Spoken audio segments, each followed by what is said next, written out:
So guys, it's that time of the week again. Welcome back to another episode of the Fantasy Kickabout. And this week we are joined by two Man United fans, including myself. As you can see, Dave is wearing his Man United jersey with Canton in the background, and also Steve, another fellow Man United fan. So we've plenty, obviously, to get through. But might just start, guys. Grand National, Masters. Did we watch it over the weekend? Did we have any interest in it? Any bets on? Might start with you, Dave. No, in short, no, I didn't. And to be honest with you, once I saw Rory take his old man out of it, I was just like, oh no, Rory, just there's another opportunity gone. And I kind of lost interest, I'll be honest. And with the Grand National, I was delighted to see Rachel win. I thought that was incredible, but I hadn't been tuned in too much. Steve, have you ever hit a relative with a golf ball? I've come close on one occasion, but I might not be as professional as a good old Rory. Were you ever world number one? No, I don't think I was close. I watched the Grand National. We just had a bet on in the house. We all just threw a tenner in and picked 4 horses each.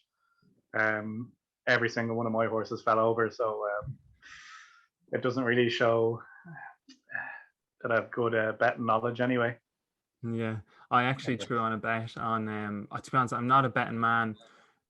Half the time I don't really even understand certain things or what the odds are, but I threw money on Burrows Saint, and it's purely because I've been watching Prison Break. I never watched it at the time. It obviously was a big thing, so I'm watching now, obviously, Burrows, so I just went with Burrows Saint and finished 4th, I think, so I had each way.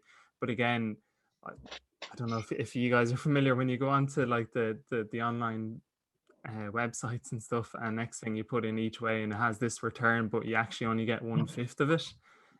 But my eyes lit up thinking, this is brilliant, I'm going to win like 60-70 quid, but I won, I'm going to say like 14-15 quid or something like that. So that just shows how naive I am to betting, and the fact that I only bet pretty much once a year. Well, I got a text. I think it was the second day of entry, and long story short, my son Dylan is partially named because I'm a huge Bob Dylan fan, and so there was a winner who was like 160 or 170 to 1, called Freewheeling Dylan, and like some kid in Leash or somewhere put like 20 quid on it, and absolutely, like there's a video of him going viral. Like this horse was not to win whatsoever, and and he took it home, and the kid won a couple of grand. I was like, oh. So my mom texted me the next morning. She was like, you know what? If you put tenner on, I was like, well, didn't know, so could have told me. That's the thing about betting. You always kind of hear about those big wins, but I don't know how. Yeah, hindsight's wonderful. It's fantastic, isn't it?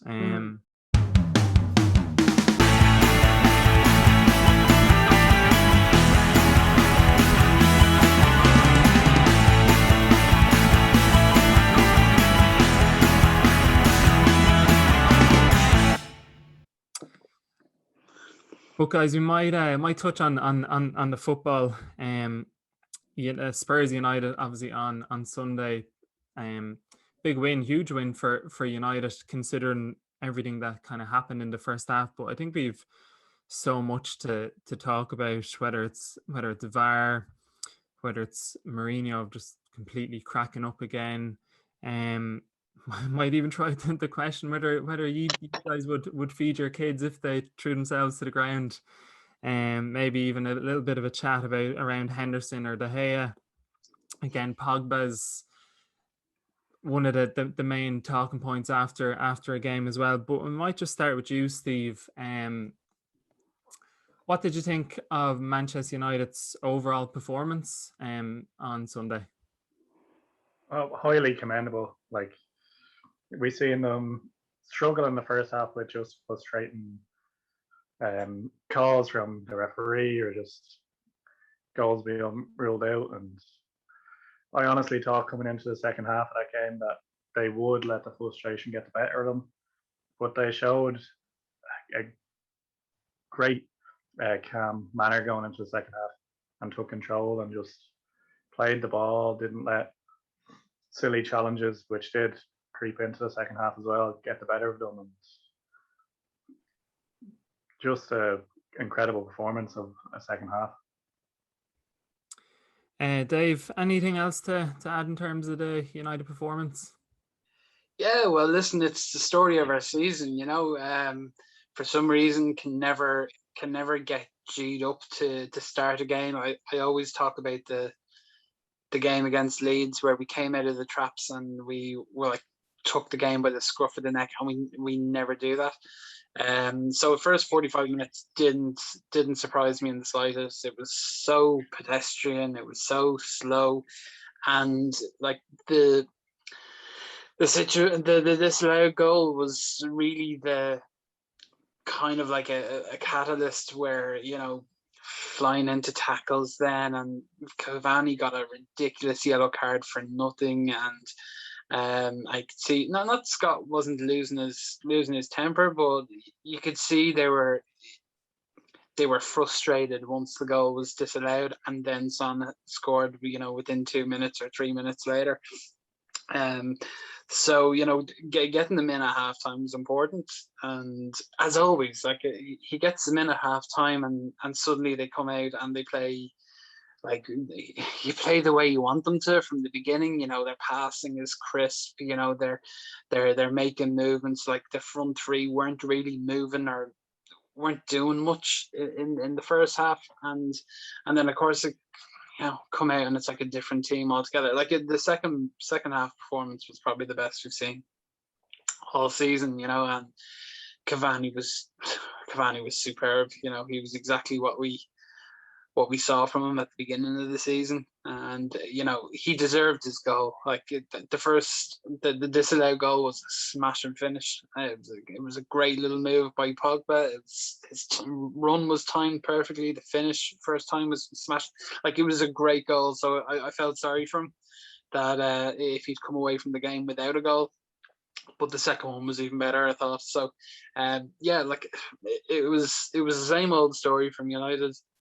Turn up and not really be at it, and then go a goal behind, and then tear teams apart. Yeah, and to be honest, as Steve mentioned, how calm United were after a lot of decisions went against them, and obviously we'll come on to the VAR decision, McTominay, Son, disallowed goal, but maybe I don't know. Like, of course, as United fans, we'd love to see them start games well, like they've mentioned the Leeds game. But do we have to give Ole a bit of credit for maybe his halftime team talks where we do come out and dominate a game or get the goals obviously that we need to win a game? But I tend to agree with Dave in his analysis there that it was probably one of our best half performances of the season, just how we dominated that second half. What was your thoughts, Steve, on the disallowed goal, Cavani's disallowed goal? Obviously VAR got involved, Son going to the ground, McTominay potentially. I was actually worried that once it went to VAR that he'd actually receive a second. I don't know, can you receive a second yellow in that case? But I was a bit worried that he might have been sent off.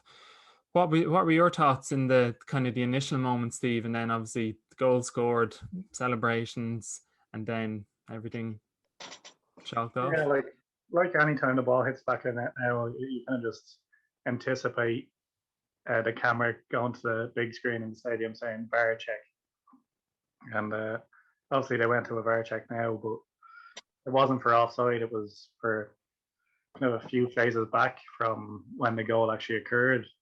Kind of makes you a bit worried that they will check back for small fouls or fouls in the lead up to a goal that are a few phases back, that they'll be ruling goals out. There was no intent that I'd see from McTominay. It seemed kind of a natural kind of movement from him, and some made mincemeat out, as we all seen. Kind of a bit of play out from many Spurs players during the game. Brilliant finish. Would have loved if the goal stood. Kind of when Cavani first came, that's kind of the kind of goals you were expecting from him, and we got one in the second half. Yeah, so it's just kind of, it's a worry that if this VAR decision is something we're going to see week in, week out from the referees and the VAR board official. Dave, thumbs up, thumbs down for keeping VAR, or just, I don't know, scrapping it, getting rid of it? And Steve has his thumbs down anyway. So no, Joe, I'm not against getting. I'm not about getting rid of VAR. It's just loads of people are saying it. It's clearly the application. So we use it in the Champions League every week. It's used in Spain and France and Italy and Germany, and no one else seems to have this sort of an issue with it. Certainly not as regularly as we do. Like, we're having it in the Premier League 3 or 4 games a week. And it was something I was thinking about when I saw the West Brom game. That and there's been loads of these situations where, VAR is obviously, the guys in Stockley Park are choosing to look at certain incidents, like Dean's goal there the other day for West Brom. That only became a controversy because VAR chose to look at this, look at that incident, look at the offside. So if VAR are getting involved in situations that are not clear and obvious errors, then that's a problem. So VAR has to look and say, and like the offsides, for example, if you're looking at millimeters, if you're looking at the difference between an armpit and the heel of a boot, that's not a linesman making a mistake. That's not a referee not spotting someone being offside. That's looking for a problem and seeing if there is one there. So if VAR had chosen not to look at that offside decision and just allowed it because common sense tells you the linesman can't see that degree of millimeters, then it doesn't become a controversy. The goal stands. If there's a boot, if there's a whole shoulder, if there's something that a linesman should have seen and didn't see, then VAR can step in and have a look at it. But if it's literally going every goal and then crosshairs and lines and everything else to see if it's offside, so it feels like at the moment it's going against the idea of ruling out clear and obvious errors and going and looking for problems, and that's what's frustrating the hell out of fans. So I think maybe the officials, it's the application of it. Like, they're not having this problem in other places, so the lowest common denominator seems to be the guys in the Premier League that are creating issues that aren't there. So another thing is that the refs are now going to the touchline screen, which we wanted them to do. We wanted them to look with their own eyes more, but now they're watching it as VAR want them to see it. So they're watching it in slow motion. So the issue with Scott was he gets down to the touchline. He has no control over the screen. He's shown what VAR want him to look at. So watching him throw his arm out and the contact being made with Son, is going to look terrible. It's going to look worse, and it's going to automatically make a decision. So when I'm sitting there watching the game and I see that Scott's hand makes contact with Son's face, my first reaction was, yeah, that's going to rule it out. They're going to rule it out. It doesn't matter if it was a natural reaction or a natural movement. It doesn't matter that Son was reaching over and trying to hold him back. None of that matters. He's watching a slow motion picture of Scott smacking him in the face. And doesn't matter how much contact there was or if it was a natural movement. That's what he's seeing, and that's what he's going to make a call on. And it's just every week in nearly every game or every other game, it's something ridiculous like that. So what was the question? Thumbs up or thumbs down?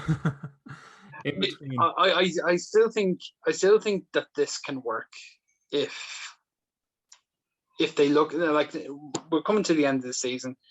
They have to be able to sit down with the officials and go, okay, this isn't working. Even we had this issue a couple of weeks back, and I know it was a misheard conversation, and it was this thing with Luke Shaw and Harry Maguire, where Luke Shaw thought he heard a referee say to Harry Maguire that he wasn't making a call because it was too controversial.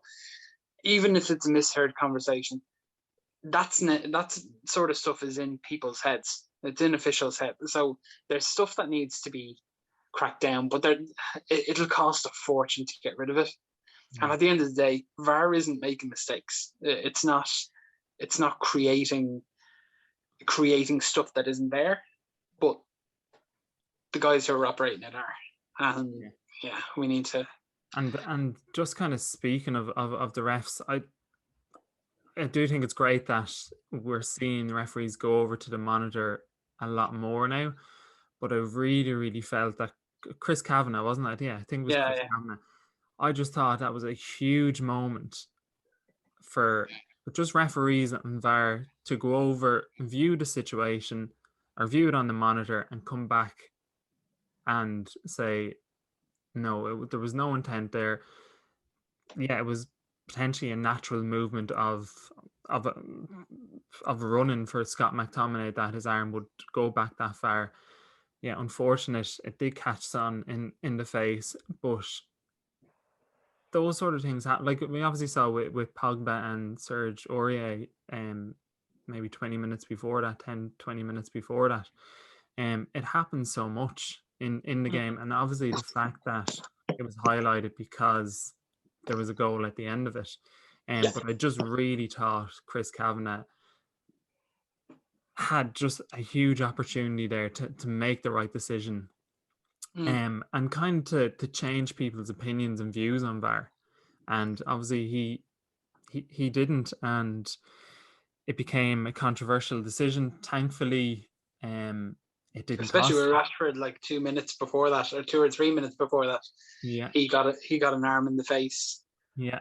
And it was clear and it was blatant, and it was it's such an awkward one because in the context of it, we know that footballers, when they put out an arm to shield the ball, that's what they do. And I don't know if Chris Kavanagh took it into context that Scott didn't just stick out his arm to shield the ball. He stuck out his arm because Son put his arm around him or reached out across his arm to try and slow him down. And his reaction to that was to put his arm out to shield. Now, the distance then meant it was unfortunate he touched his face, but then the medics came on and all of that, and it was just it took away any sort of sincerity you might have had out of it. To be honest, yeah, obviously you don't like to see players throwing themselves to the ground, and I think we kind of have to be honest as well that like Bruno Fernandes tends to go down at times a little bit easy as well and calling for free kicks, but that like it doesn't annoy me anymore in a sense that because it happens every game. It happens a couple of times every game. So if we were to get annoyed by it every single time, we'd just be annoyed throughout the whole game. I don't know, would you share that kind of view, Steve, that we just get used to players falling to the ground, whether it's Son, whether it's Bruno Fernandes, whether it's Mo Salah? Like, what was your instant reaction in terms of Son? Obviously, what happened didn't deserve any sort of racial abuse online afterwards. But what were your thoughts on Son's reaction? Oh, like, yeah, it was soft, and he did make a bit of a show of it. Well, we see it every game from either our own team or the opposition team, because they do get the fouls, they do get the calls. Sometimes they don't, and they're just told to get up, or let their teammates or the other team kind of look at them being like, "Yeah, you're not getting that one, pal. Like, not happening today." Like, we've seen it from Bruno kind of week in, week out, that he kind of looks for a foul when there's little to no contact, but he gets them sometimes, and you kind of get lucky in that way. It's part and parcel of the game now. Kind of diving and a bit of play acting to some degree. It can get frustrating, especially when you're watching a game and it's not going your team's way. That you kind of pick up on all these maybe dives from another team that you're like, well, why aren't they getting called? Why isn't that getting called? And I think it's a bit more frustrating now when VAR looks at some decisions and then other decisions just kind of get left to the wayside. Even when the players call, like, oh, someone's been hit in the face here, like, and it was a bit more clear and obvious with kind of Rashford, and they kind of just play it off. Yeah, no abuse is deserved, especially from online, which we've talked about before, especially when racist abuse. He's a footballer. He hasn't done anything. It's his job. He's kind of taught these things in training, probably. It's part and parcel of the game. Doesn't need to play a factor in it. Yeah, it's something the game tried to stamp out probably a few years ago with booking more players for diving. But it's very rare to see a player get booked for diving now. Maybe we'll see it come back into the game at some point, that they'll try to kind of gradually get away from it, whether it be in the Premier League or another league. But some kind of league will try to push away from it in the coming years, once kind of they get a more hang of VAR and the use of it, the proper use of it, I might say. Yeah, maybe that's where VAR could be used again. It could be more so used in kind of retroactive punishment for players, in terms of after the game. Yeah, well, so and so happened.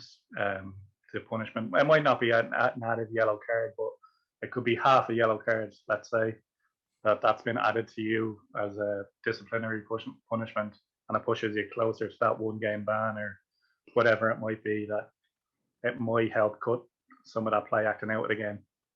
Yeah.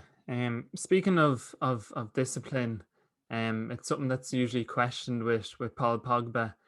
His second half performance was a real kind of leader's performance. I thought.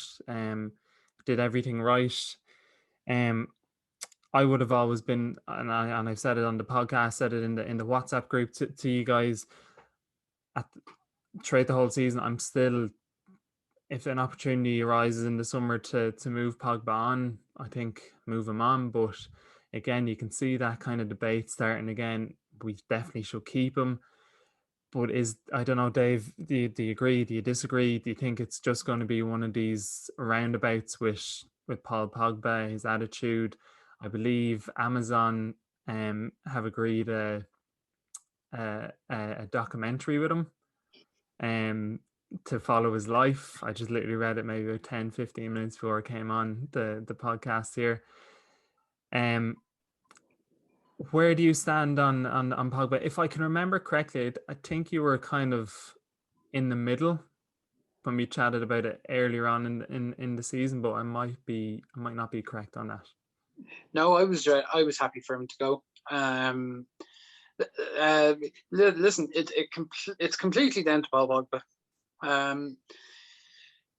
Is he playing for a move, or is he playing because he feels like this United team can actually go somewhere and achieve something? If he's playing for a move, then we'll know in the summer.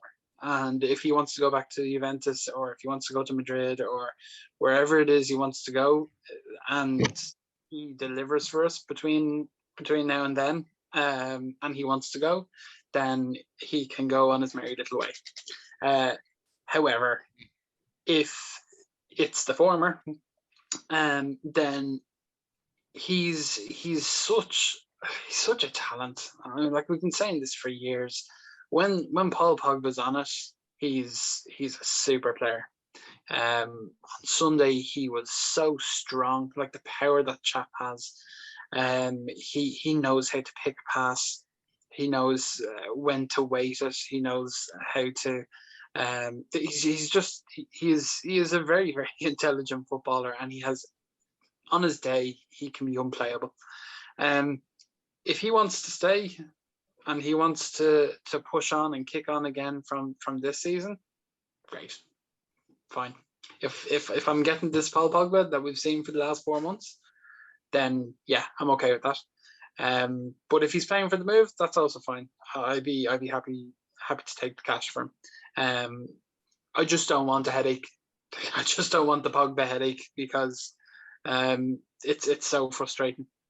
And if somebody like Donny van de Beek doesn't actually get a proper chance to play for the club because Paul's flicking about and trying to decide what he wants to do, that would annoy the hell out of me. So I guess we'll see if he's happy, and he looks as content as he has done in all the time he's been at the club.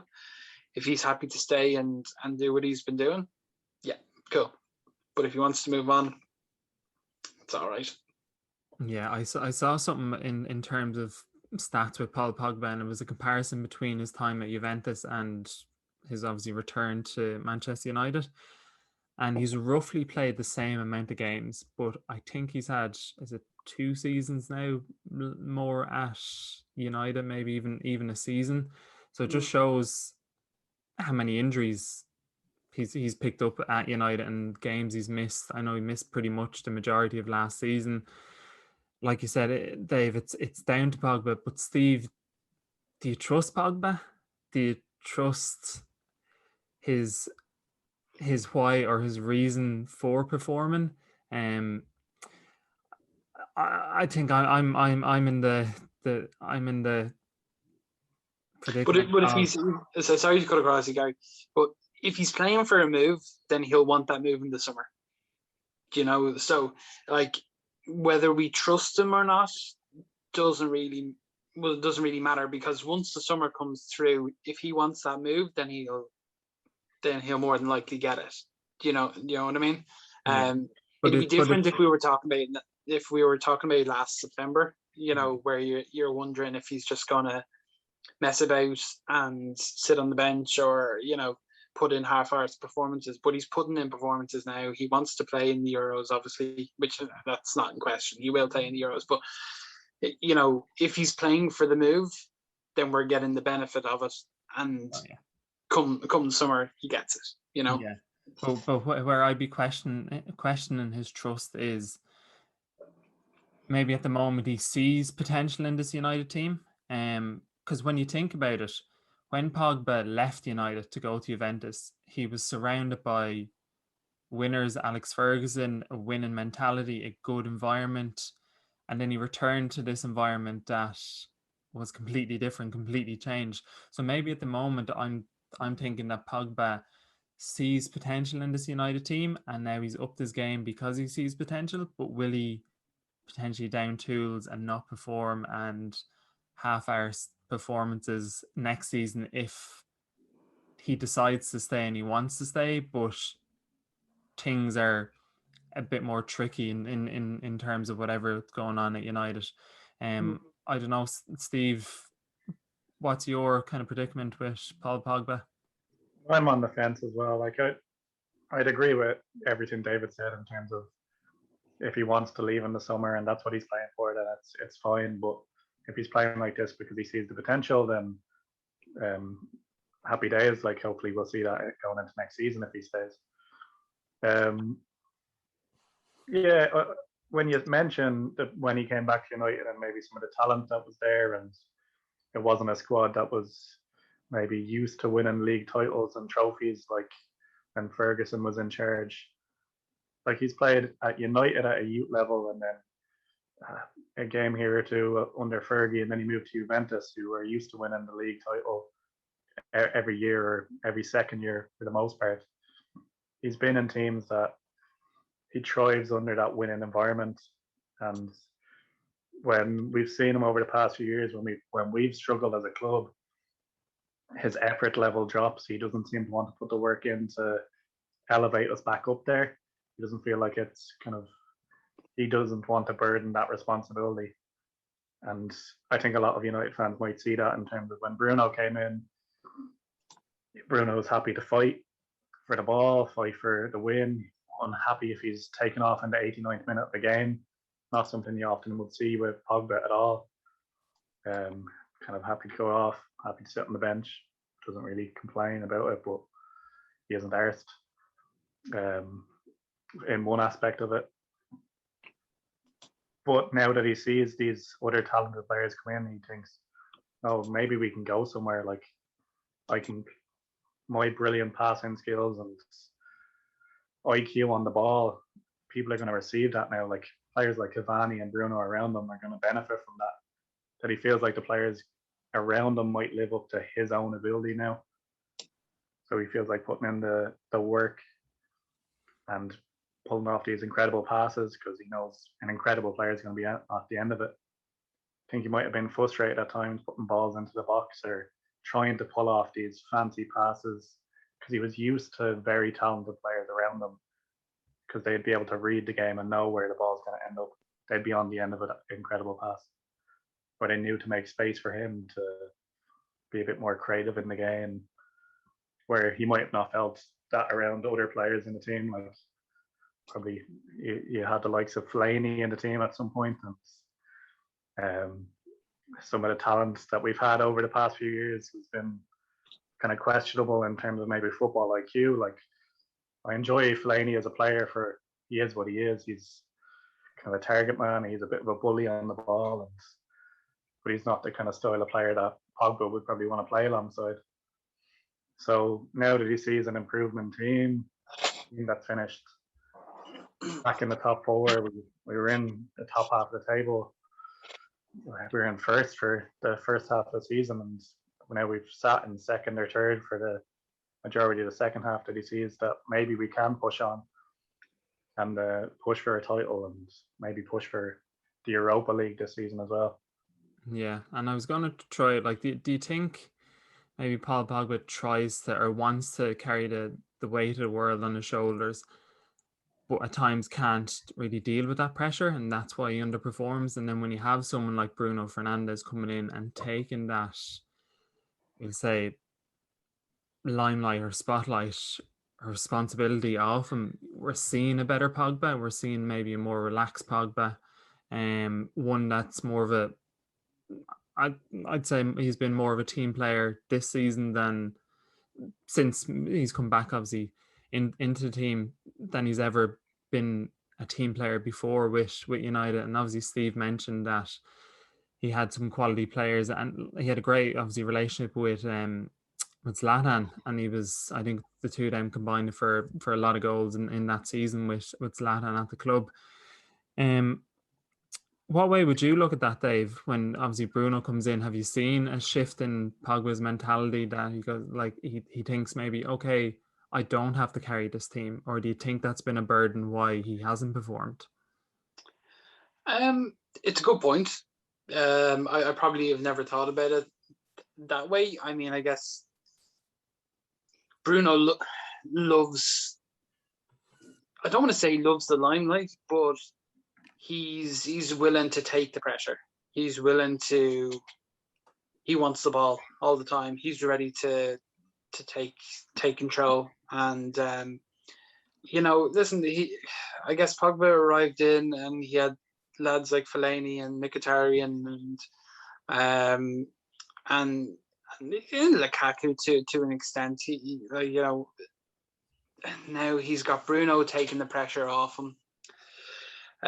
He's got somebody like Cavani in front of him. I mean, I know we talked about it in the group during the week, but if Cavani was to leave, which I expect he will, and he was replaced with somebody like Harry Kane, I mean, that's the sort of quality that I'm sure Paul Pogba wants to play with. Like, he's going away to play with France and he's playing with Mbappe, and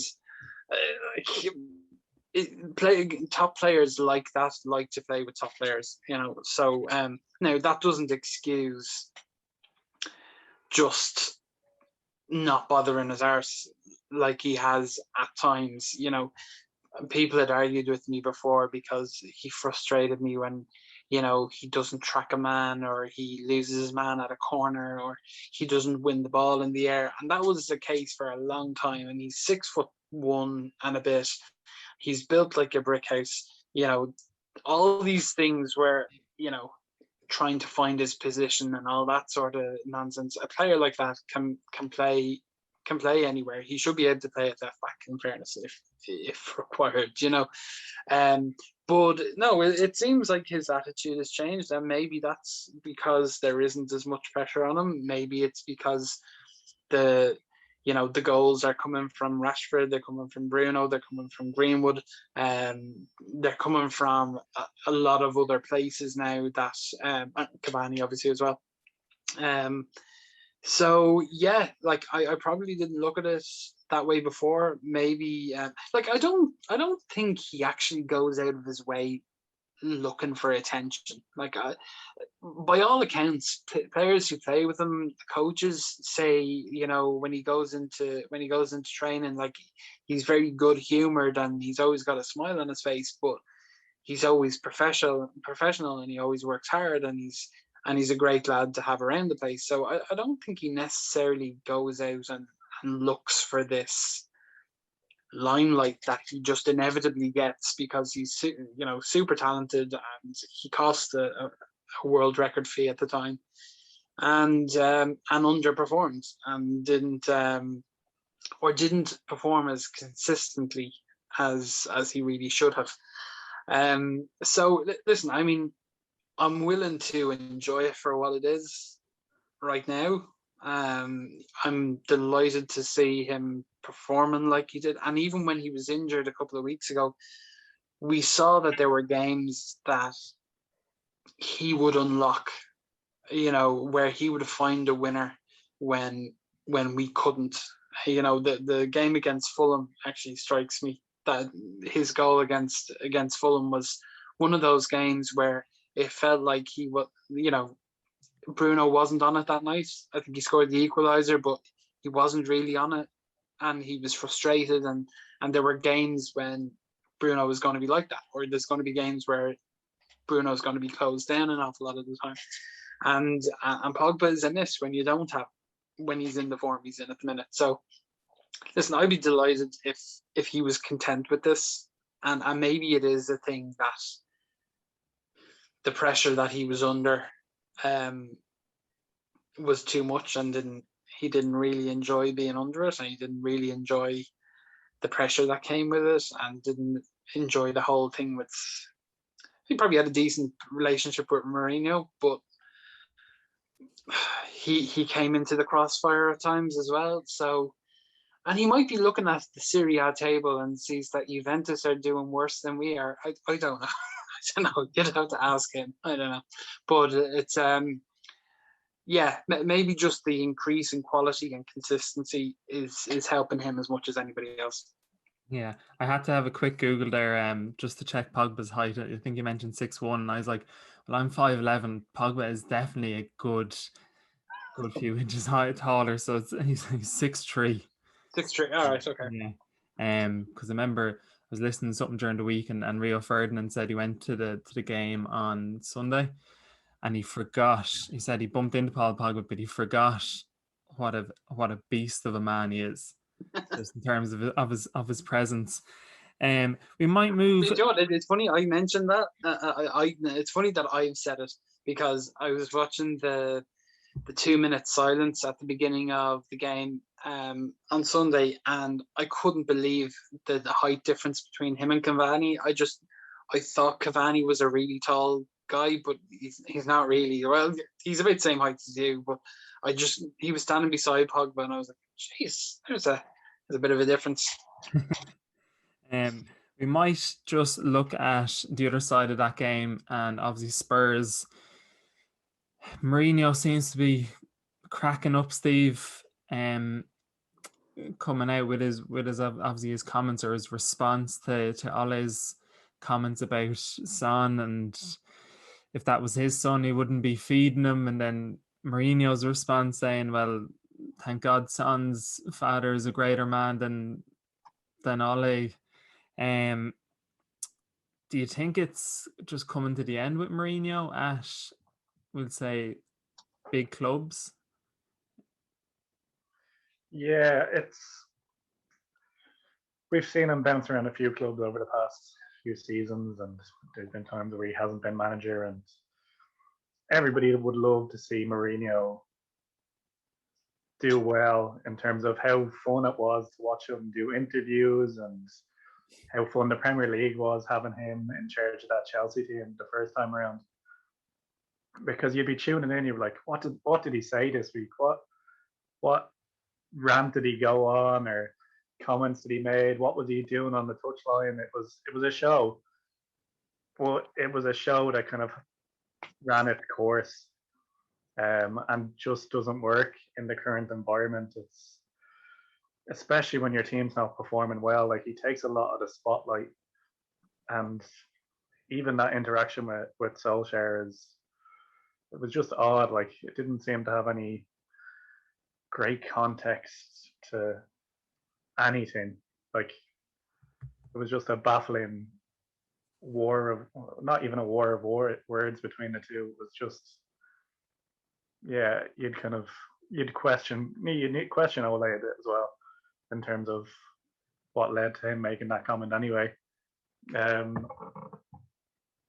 But I don't think he's a right fit for Spurs anyway, because he needs a bit more money to spend to make his own team, and Spurs aren't a team who tend to spend a lot of cash at transfer windows. So it's not a team you can change quite quickly in 2 or 3 years. You're not going to bring in much talent, especially with them moving into that new stadium. It's a lot of money's gone in that direction for them. And the worry for them would be their position in the table. Obviously, they want Champions League football. They need the money coming in so they can actually keep some of the talent they have, by bringing in other talent to play with them, because everyone's going to question Kane, stay or go. Like, do you want to win a trophy while you're in your prime, or are you going to play out all your days at Spurs? Because I don't think you're going to win anything while you're there. But where would Mourinho go if he leaves, or if they part ways? Because his track record over the past few seasons isn't great. Like, people probably mention PSG, if they don't win the Champions League, will probably look for a new manager, because you'll get the sack no matter what happens. If they reach the final and lose, you're out of here. But Mourinho's not going to change that for them. He's not going to bring stability to the club at all. I don't think he brings that to any club he's at. And I don't know how you feel about that, but he's not a manager to steady any ship. I was just kind of picturing there when you said Mourinho to Paris Saint-Germain and Kylian Mbappe playing as a left wing back. Just couldn't picture it at all. But Dave, can you see Spurs getting top 4? I think they're 6 points off West Ham at the moment. 7 games to go. Absolutely not. No. Absolutely not. No way. Not even close. I even looked at the top 4 today and looked at the points and looked at the remaining fixtures. Liverpool will be blessed if they get into the top 4. So Spurs being as awful as they are at the minute and completely unable to hold on to a lead, which is a Mourinho trademark. And I'll admit straight out the gate, I have been a Mourinho fan for a considerable amount of time. I do like the guy. Even when he was running down the touchline at United, I could admire him, you know. But Real Madrid ruined that chap. He when he came back from there, he just wasn't the same. I don't know if he's paranoid. I don't know if he just doesn't trust anybody anymore. But he's running out of clubs, and I think the only job other than Pochettino's on an 18-month contract at PSG, so it's not the most. But do you sack Pochettino for Mourinho if you have anything between your two ears at this moment in time? No, you don't. I would think the Portugal job. I'm just going to say Spurs did it, so.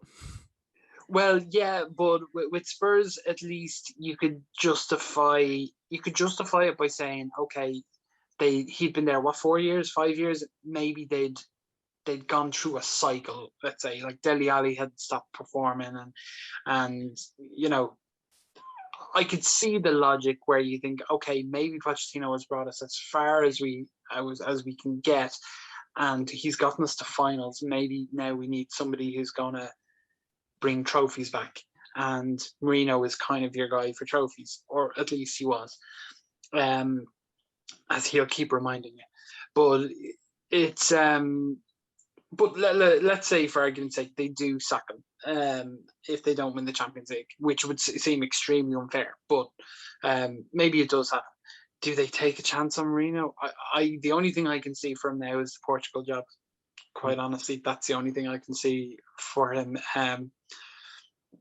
It's just he's blaming everybody. He's blaming the players, and he's pointing the finger everywhere, and he hasn't evolved with the game. It doesn't seem, which is strange, because every time I listen to him talk about football, I understand his thinking. I when he was a pundit, like, he explained things well, and like I don't understand it. But if he keeps turning on people and throwing the players under the bus, then you're just not going to get anywhere. And with their record at the moment, they couldn't keep Everton out. They couldn't keep United out. They're just dropping points all over the place, and there's just top four, absolutely not. Which is exactly why I was saying during the week that Harry Kane has to be, if he has any sort of ambition about winning trophies, he has to get out of there. He's been very loyal. He really has. He's been very, very loyal. And same for Son. Son's an exceptional player. Like, he is fantastic. And I would have signed. I would be happy with him at my club. He's a fantastic player. The pair of them would have to say, where do we go from here? Because if you keep Mourinho, then you've got a little bit more of the same. And if you don't, then you're starting off another cycle of another manager and another philosophy and another plan. And the years of their career are going slowly but surely. And I don't know how old Son is. I think he's a bit younger than Kane, but Kane is reaching his prime, and he needs to be making decisions. Yeah, I suppose, like, sometimes, just my opinion on Kane, I can almost see him staying at Spurs. I know there's been obviously reports this week saying that if they don't get Champions League, he will look to move on. But again, whether that's true or not, as a United fan, I can picture him in a United jersey more so than a lot of other clubs, which would be great. But also, I look at Harry Kane, and sometimes I nearly compare him to an Alan Shearer. Yeah, Alan Shearer, of course, he obviously won the league with Blackburn, but he stayed loyal to his beloved Newcastle, became the all-time leading goal scorer in the Premier League, obviously through goals with obviously Blackburn, Southampton, and obviously majority of them with Newcastle. So I don't know, would Kane see that as an ambition. Of course, winning trophies would be fantastic, but if he was to stay at Spurs, Mourinho would leave. Someone else would come in with more attacking, creative style of football and get them again, maybe potentially challenging for trophies. Also the potential of trying to become the all-time leading goal scorer in the Premier League, and by doing it in a Spurs shirt, maybe that's his drive, maybe that's his motivation. And I suppose who are we really to question that if that's what he wants? And at the end of the day, Mourinho could pull off a masterclass. Is it this weekend against City in the League Cup or the weekend after? But I'm just saying, I think we've thrown this question out in the podcast before. If, like, for me, obviously I'm not a Spurs fan, but if Spurs obviously were to win the League Cup and finish fourth, I think that's a fantastic season for Spurs. But I also think it's a good season for Spurs if they win a League Cup and finish whatever sixth, seventh. I think that's a good season considering. I don't know whether you'd agree, Steve, or not. Yeah, like I think, I think, but my brother is a Spurs fan, and he'd be happy. Get him on the podcast. He'd be happy to win a trophy under Mourinho. Like Spurs fans in general, I think we're happy to see any silverware coming in the door because how long they've gone without for the most part. But I think top four would still be their aim, and they'd probably, I know from talking with him, he'd kind of expect a top four finish, especially under Mourinho. Like that's why he's kind of there. But then for himself, he'd prefer a top four finish over the League Cup, which I don't know if every Spurs fan is going to say the same. I know you have Spurs fans in your house, don't you? Or is it Arsenal? Chelsea, yeah. Rivals. Family rivals, I suppose. But yeah, it's a good season. If they were to get that cup and finish fourth somehow, like they have 2 games in the next coming days, and if they win both, they kind of give them a good shot at a top four finish. But they need to win those games back to back to be in with a shout. And I think it's against Everton and then Southampton, if I'm correct. Yeah, double game week for Kane and Son in fantasy football. But they need, like, if they drop points in either of those games, I think it's going to be all over for a top four finish. Like it's going to be a struggle because like West Ham, Leicester, even Liverpool on that chase, and Chelsea up there, it's going to be hard to push ahead of them in terms of a points total in the next 6 to 8 games. It's tough, especially if you drop points now. Yeah. I just had a quick look there. And it's FA Cup. Speaking about Kane, there is a picture I'll have to find of me and Gary from about 9 years ago outside a Spurs and New York Red Bulls match where we met Harry Kane.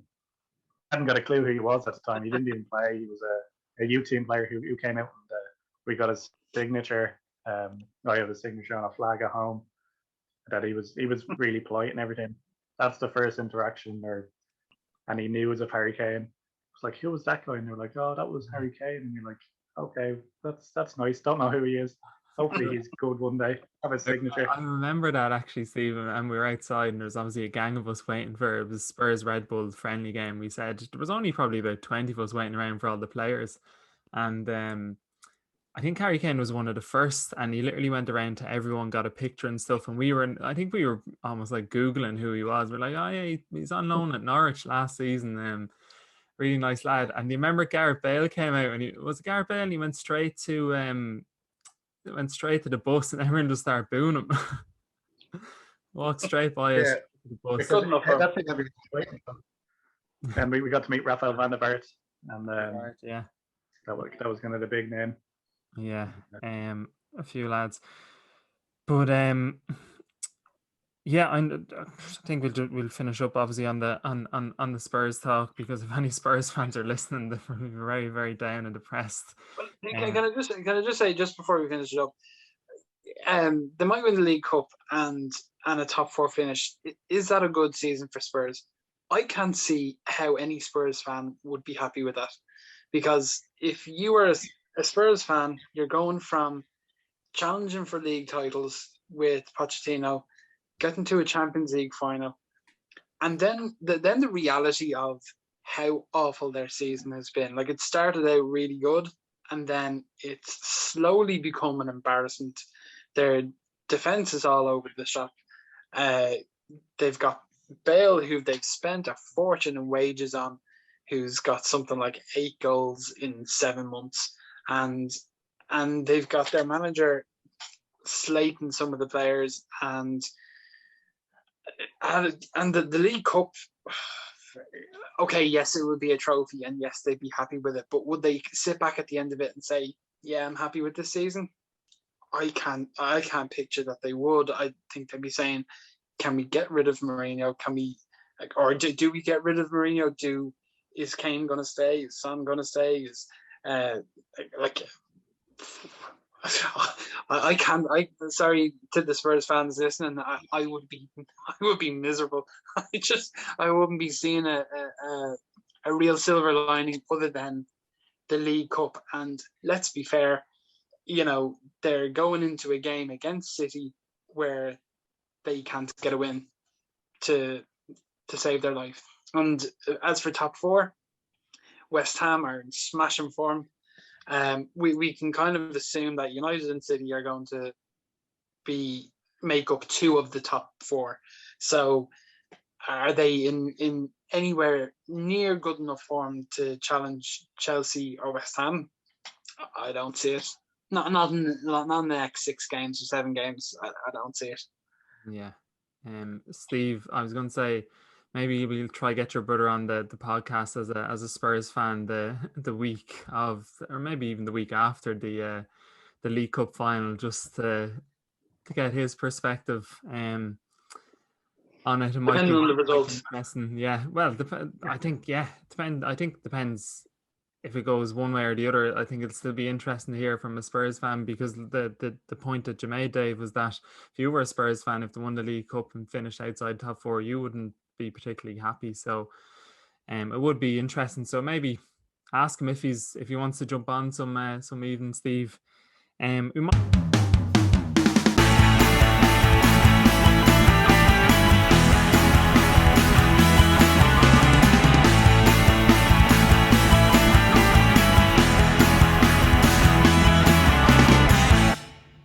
move on just to another topic, which has obviously been in the or another player that has been kind of a topic of conversation over the last couple of weeks, but Trent Alexander-Arnold. And I know people might think, oh yeah, 3 United fans, here we go, here comes the Trent Alexander-Arnold bashing. It's a strange one, and I know we were speaking a bit off air before we started the podcast about Trent Alexander-Arnold, but I might come to you first, Dave. Just what's your views as obviously a non-Liverpool fan on Trent Alexander-Arnold at the moment? Do you think he deserves a seat going to the Euros this summer? What do you think about his form this season? If I don't know if you want to highlight the defending aspects of it. Yeah, I mean, listen. Firstly, I'm still shocked that it's. I said it to you off camera, off air first. I'm staggered that it's even a conversation. As far as I'm concerned, based on the last 2 years or so, if you're picking a right back to play for England, you need to be picking Trent Alexander-Arnold. And I don't really understand what. Like, Kyle Walker is a very good fullback, and Kieran Trippier isn't bad, but he's at the back end of his career. He's in his 30s. He's hanging out in Italy. Trent has been the on-form fullback for the last couple of years. His distribution is phenomenal. What he adds to your attack is just fantastic. So why his seat on the plane would be in question, I don't really get. But this season hasn't been great, and I'm sure as far as form is concerned, he's come into this season with obviously a really good relationship with Van Dijk, and I would imagine losing such a strong, commanding figure, a leader at the back. Bear in mind, he's what, 22? Is he 21, 22 years old? So. You know, you lose somebody, you lose that voice beside you, and I'm sure it's had an effect. And you know, listen, it's unfortunate, not for us as United fans, but it's unfortunate that, you know, they've had a lot of rotated injuries, and he doesn't really know who he's going to be playing with from week to week, and it's, you know, it's unfortunate for him. It's unfortunate for his development. They also played at a very, very high level for 2 seasons, so a dip in form was due at some stage. You know, we remember with Glee as United fans the game where he lost the ball 38 times.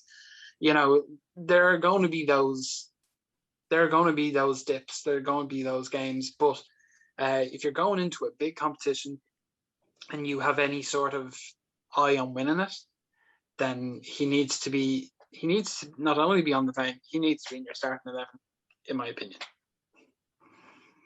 Yeah, and to be honest, I agree. I think he has to definitely go. But I can also see why there might be some rotations just based on, again, who they're playing against.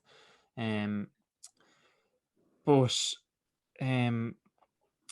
Steve, when you look at Trent Alexander-Arnold, and obviously Dave mentioned that the high intensity of Liverpool over the last couple of seasons, but I almost feel like he's been kind of highlighted. He's been the one that's picked out of everyone, because that whole Liverpool team, including Salah, including Mane, have been underperforming. Maybe Jota is the exception to the rule this season, but they've all underperformed. And again, Dave mentioned, if you're missing your key centre back, your partner, that's Virgil van Dijk, you're probably not going to perform to the best of your ability, because maybe there has been cases, again, I obviously wouldn't have watched too many Liverpool games, but maybe Van Dijk was always there to cover Trent Alexander-Arnold getting up and down the pitch, so he had that reassurance that if he did go forward, that he had someone capable of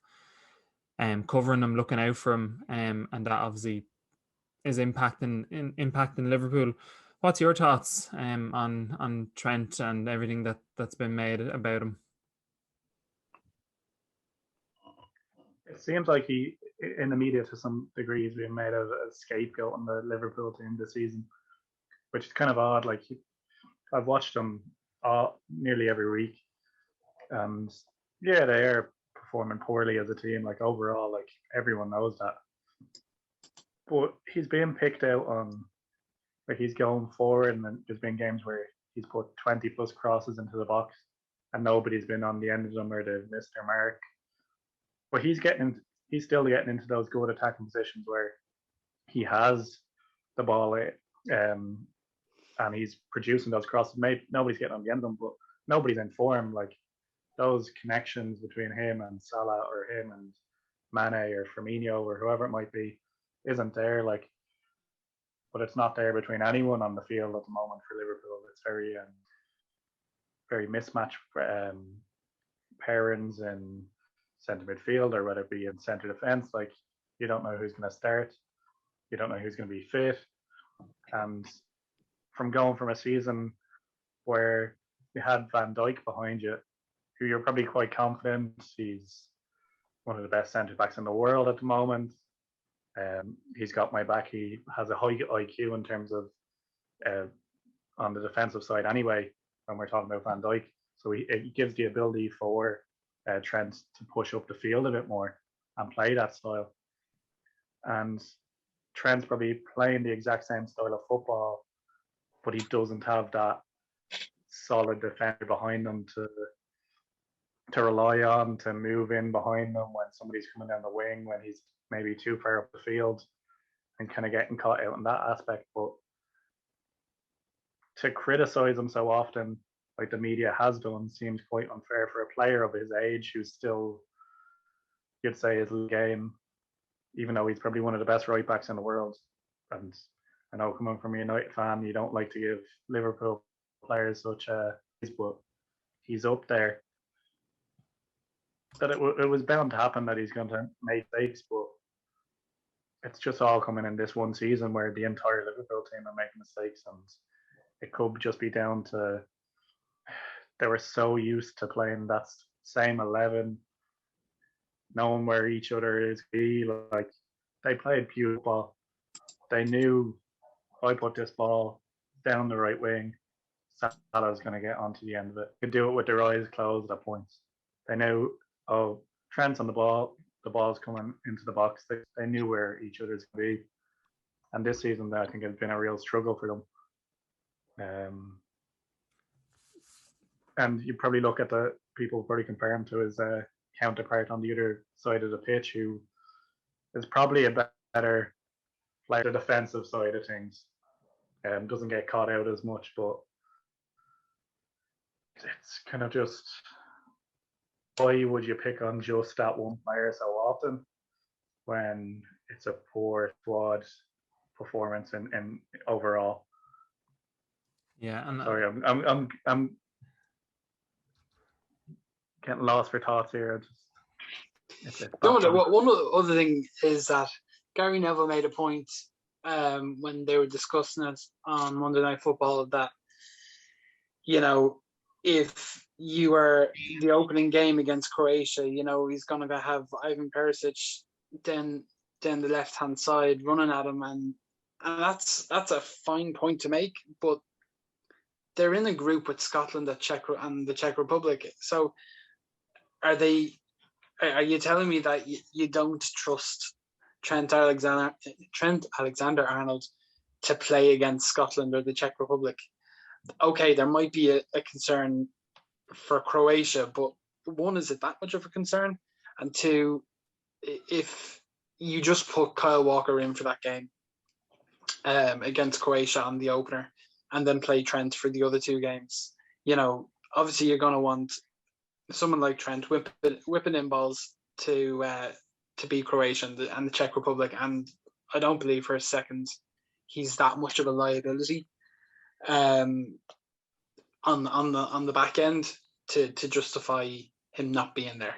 I mean, I don't know how many, you might tell me how many fullbacks they bring along with them, but with all respect to Kieran Trippier, and he had an excellent World Cup last time around, do you really need him?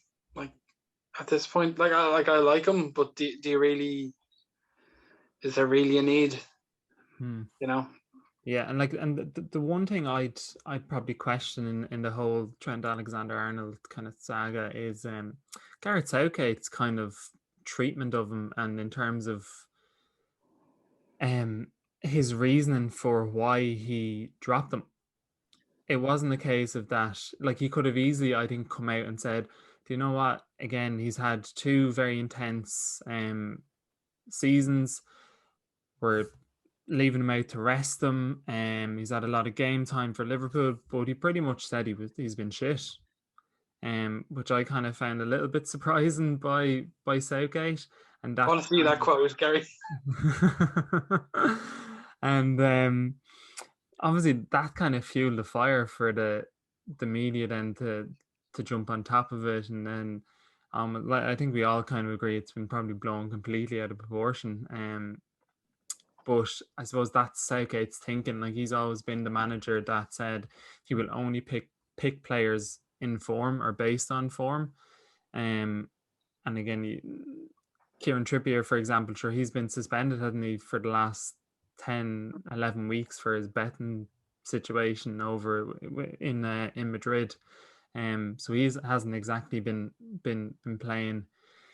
Yeah, no, it's a weird one, but Jadon Sancho in the squad, because I know he's been talked about and he's been out for like a month or more. Like, yeah, I think he might even struggle to get into the squad based on what Southgate thinks and what his kind of logic behind making decisions are. But like, I think that obviously that England squad is a very talented one, and I wouldn't fancy being the manager or coach to try pick or trim it down to 23 man squad. But I'm sure that's a debate for another day.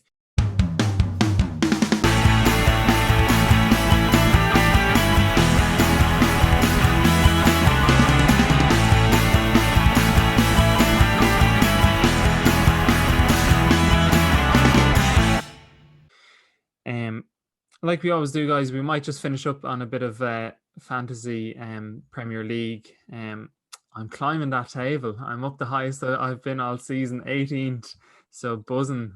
But obviously, double game week for Spurs. I actually made my transfers today. I don't normally make them this early, and I made a decision. I think it was about 6 or 7 game weeks ago that I wasn't going to take any more hits. The -4 is -8. So I was going to do my best just to stick within the 1 or 2 free transfers I have a week, and I managed to do it again this week. So I brought in Lloris, a bit of a gamble, but I needed another goalkeeper instead of Pope, so I just took a gamble with Lloris. And obviously, probably a lot of people are bringing Son back into their team, captain and Harry Kane with the double game week. Steve, are you bringing in a couple of Spurs lads this week? I know you're actually sitting top of the monthly table for April, so there's a lot of big decisions to be made for you this month, Steve. Yeah, I question, because I already have Kane and Son in the team. I don't know, should I bring a third option in or not? Like, there's no other team performing who have a double game week. It's just Spurs this time around. Who do I bring in? Do I bring in someone like Lloris? Because he's going to play both games. But I don't think will they keep clean sheets. The defense has been a bit leaky. He might lose both games. In fairness, he might lose both games, and at least Kane and Son will score, but you'll probably lose. You don't bring Bale in because you don't know if Bale's going to play. It's hard to pick another player in that squad who's going to give you a great return. Like, honestly, because assist-wise and goal-wise, it's basically just 1 or 2 players who ever score or assist a goal at Spurs at the moment. Yeah. Dave, what's your thinking ahead of game week 32? Well, since I am pretty much where I have been all for the past 6 months, I suffered because, especially last week, bloody Liverpool and City just screwed me over. I only salvaged a really good week because I made the call last week to pull in as many West Ham players as I could. So Souček and Lingard made a huge difference for me. I have some calls to make. I had Rudiger in for a while, and he did really well, but he's been dropped a couple of times. I've had Tielemans in pretty much since the start of the season, and of course Leicester are on a downward spiral. Ollie Watkins, he's a smashing player. I can't bring myself to take him out, but I'm gonna have to do something about City because I've got Cancelo and I've got Diaz, and could they play? They might not play. I don't know. Bruno's probably going to stay in there all season. I've had Richarlison in for a while as well because he's one of those players who tends to go under the radar quite a bit. But I don't know. I got rid of Matt Doherty last week. I got rid of Antonio, Michael Antonio. Don't know if he's going to play again for the rest of the season. I think he's injured. Yeah, and I've got Martinez still in goal. So some of those lads are but the defense needs looking at. Because I'm on the same page as you at this point of the season. What's the point in taking a hit on points? So, yeah, if I can remain in touching distance with Donica, I'll be happy. Two lads are in a league of their own there. I was going to say, anyone else have Stuart Dallas 17 points sitting on their bench? I did. Devastating because Gundogan came on for, I think, was it 23 minutes? Classic Pep roulette. So Dallas didn't come off. Leeds is a roulette in itself as well, because these guys could turn up and absolutely smash a team 5 or 6-0, or they could get danced on. You know, it's a real Bielsa roulette as well. There's a few of them going around. There's Thomas Tuchel roulette, Pep roulette, like I said, potentially Bielsa roulette as well. Here's a question, just it's come into my head, and I go for it. I'm a frequent listener to The Stand, Eamon Dunphy's podcast, and I try not to listen to the football because himself and John Giles are atrocious to listen to. But they have this thing that kind of, as I've seen circulated a bit around in the media, you know, John Giles obviously played for Leeds for a long, long time, and they're both these critics who talk about how amazing Bielsa would be at United, and they give him this huge amount of credit for the bravery of his teams and so on and so forth, which not to take away from, but I don't really understand why, if Solskjaer, for example, played with the nonchalance of Bielsa and United got hammered as regularly as Leeds do at times and got the result. Like, United have lost one game in 25, but they're still, Ollie gets a bit of stick, you know, from different corners of the media. But Bielsa seems to get away with it, you know. I don't get it. Like, I mean, I know they're when they're good, they're brilliant, but when they're bad, they're awful. So yeah. The only thing I can put my finger on for something like that is it's promotional or promoted team mentality, in a sense that, I don't know, you don't expect a team like that just came up from the Premier League to just have a go and be so attack minded, because we're used to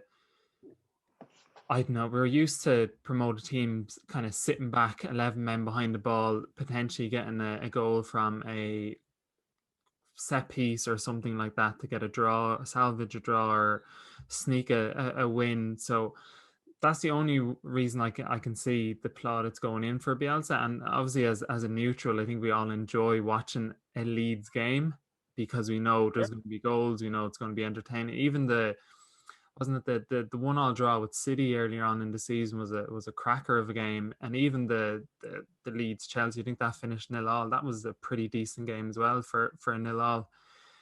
But I do I 100% agree with you, Dave. And I do kind of think Bielsa to be again, I don't know too much about him because I didn't really follow obviously his career abroad and stuff like that. But I'd look at it and say, for him to be a really, really good manager, should he not be changing his tactics for certain games?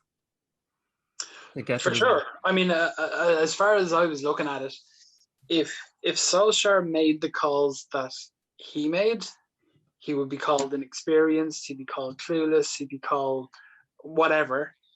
But if Bielsa made these same calls at United, would would it be as Bielsa in and Bielsa out as it is for Ollie every 2 or 3 weeks? Do you know what I mean? Yeah. Anything to add to the Bielsa comments there, Steve? Like, I think it's more so in the fact that Leeds spent so long out of the Premier League that he just gets so much credit for bringing them back to the promised land. Like, they see him probably in a higher regard than the average football fan, to be fair, which is fair enough. Like, that they spent so long down there and went through so many managers, but he was the one, and he did it in such a way of that kind of attacking style football, and he carried it through to the Premier League. Like, he didn't up and change it and park the bus since he arrived. And he seems to be a bit of a character as well, so he's an enjoyable man to watch. And don't get me wrong. I do want to say I do think he's a great coach. I do like him. I do definitely like him.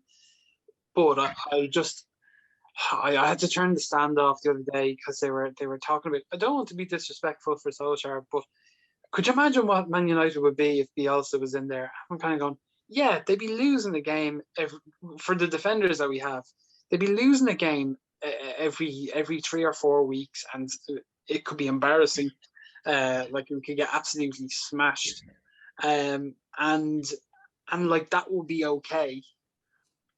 But like, Solskjaer's gone a year without losing a game away, and has lost 1 game in 25, and there's still this thing of him like being a fish out of water or something like that. You know, I wonder how long he needs to be in the job before they stop talking about him like he shouldn't be there, kind of thing. Or like, I don't know. You know, it's just a little bit of an odd one. He's done a decent job, certainly in the last year. So yeah, I just at the end of the day, I just had to turn it off. I was listening to a Leeds fan, and I didn't know Eamon Dunphy's a Liverpool fan, like a diehard Liverpool fan. And listen to these two guys saying, you know, Bielsa should be. I was like, God, you know what? I just turned it off. But yeah, I was just curious to see what your thoughts were on it. Yeah. No, it's a very good thing to bring up, and it is. And again, it'd be great to have a Leeds fan come on to the podcast and chat about it kind of more in depth if we can ever get one that's willing to jump talk about it.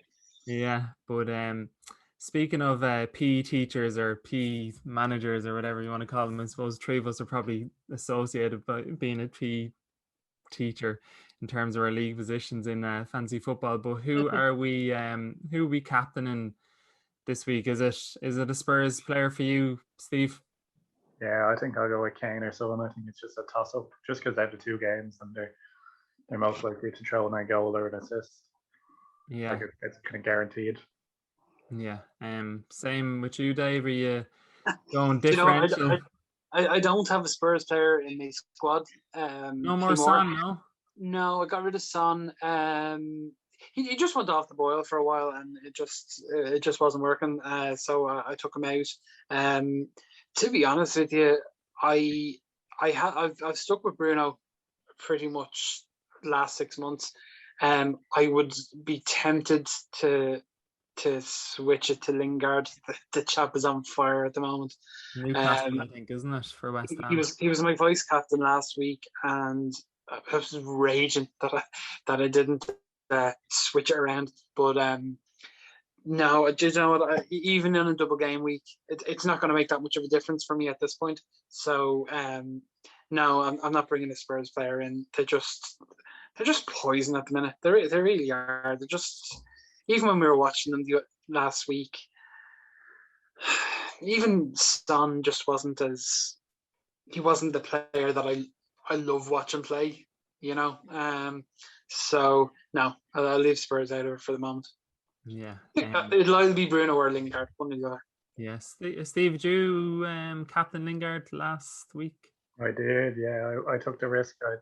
he's just on great form. He's on fire. It's that it's kind of like back a few weeks ago when Gundogan performing for City week in week out, scoring, that people were kind of he even and hawing of, will I take him onto the team or will I not? And he continued to perform. Like, I think that's the stage of the season where Lingard's like that, and to not have him in your team, I think, is a mistake.